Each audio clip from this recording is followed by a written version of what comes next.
तो मुख्यमंत्री योगी आदित्यनाथ ने आज अपनी सरकार के 4.5 साल का लेखा जोखा जनता के सामने रखा। रिपोर्ट देखिए।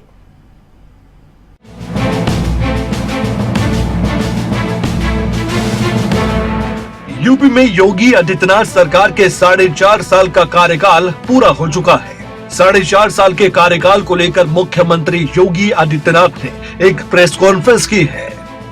4.5 साल के कार्यकाल का एक एक ब्यौरा जनता के सामने भी रखा। बीजेपी का मानना है कि योगी आदित्यनाथ सरकार के 4.5 साल बेमिसाल रहे।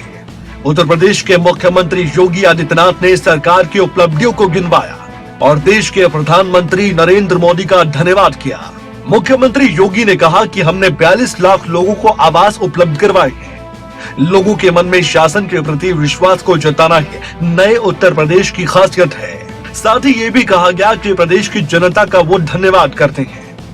प्रधानमंत्री नरेंद्र मोदी के कुशल मार्गदर्शन से 4.5 साल का कार्यकाल पूरा किया गया है। उत्तर प्रदेश के मुख्यमंत्री योगी आदित्यनाथ ने यह भी कहा कि उत्तर प्रदेश जैसा विशाल आबादी वाला प्रदेश, जहां दो चीजें चुनौती हमेशा से रही थी, सुरक्षा और सुशासन, इन्हीं दोनों चीजों की कमी को हमेशा से पूरा करने का लक्ष्य लेकर योगी सरकार चल रही थी। और आज योगी सरकार को 4.5 साल के कार्यकाल में कामयाबी हाथ भी लगी है। और वहीं सरकार की उपलब्धियों का बखान करते हुए मुख्यमंत्री योगी आदित्यनाथ ने यह भी कहा कि पहले योजनाओं का फायदा मिलने में गरीबों को सालों तक लग जाते थे, लेकिन आज कुछ दिनों में ही गरीब लोगों को सीधे सरकारी योजनाओं का फायदा मिलने लगा है। उत्तर प्रदेश के अंदर पारदर्शी भर्ती प्रक्रिया भी शुरू कर दी गई थी। यूपी के अंदर चेहरा देखकर नहीं बल्कि योग्यता के आधार पर नियुक्तियां दी गई है। 4.5 वर्षों के दौरान एक भी भर्ती में किसी तरह का लेन देन नहीं हुआ है।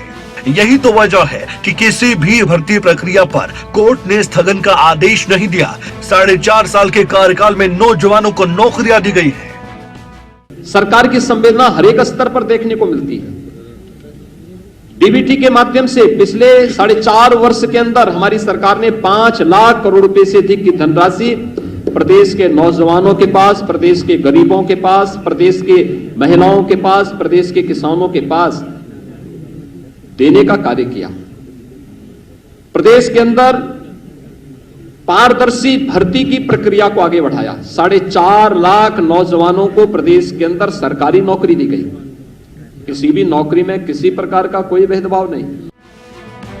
इसके अलावा किसानों के मुद्दे पर बोलते हुए उत्तर प्रदेश के मुख्यमंत्री योगी आदित्यनाथ ने कहा कि किसानों के लिए 4.5 साल में किए गए अभूतपूर्व कार्य आज धरातल पर उतर चुके हैं। किसानों को लेकर यह भी कहा गया कि किसान कर्ज माफी से हमने किसान कल्याण की योजनाओं को आगे बढ़ाया। आइए अब जानते हैं कि ये 4.5 साल योगी सरकार के कितने बेमिसाल रहे। 36 लाख किसानों का 36,000 करोड़ रुपए का कर्ज माफ करने का ऐलान किया गया था। गन्ना किसानों को 1,44,000 करोड़ से ज्यादा गन्ना मूल्य का भुगतान किया गया। 476 लाख मीट्रिक टन चीनी का रिकॉर्ड उत्पादन किया गया। एमएसपी में दोगुनी वृद्धि हुई है।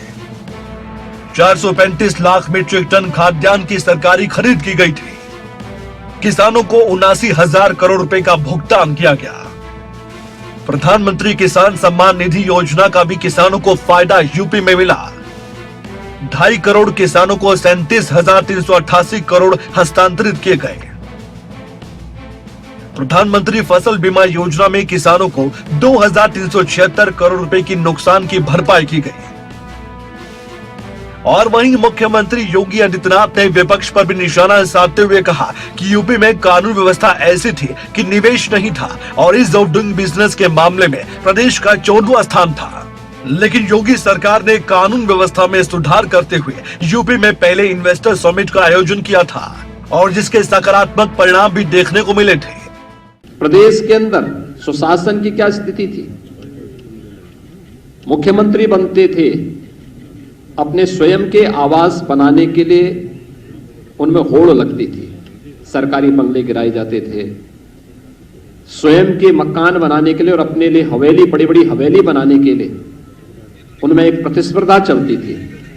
लेकिन ये 4.5 वर्ष प्रदेश के अंदर सुशासन को समर्पित थे। लोक कल्याण संकल्प पत्र के अनुसार सुशासन को समर्पित थे और हम लोगों ने अपने आवास नहीं बल्कि हम लोगों ने प्रदेश के 42 लाख गरीबों के आवास बनाए हैं।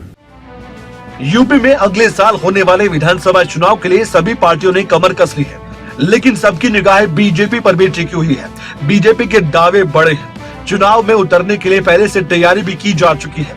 अब योगी सरकार की इस परीक्षा का समय बहुत नजदीक आ चुका है। इस परीक्षा में योगी आदित्यनाथ कितने सफल होंगे, ये तो चुनावी नतीजे और आने वाला वक्त बताएगा। न्यूज़ डेस्क, खबरें अभी तक।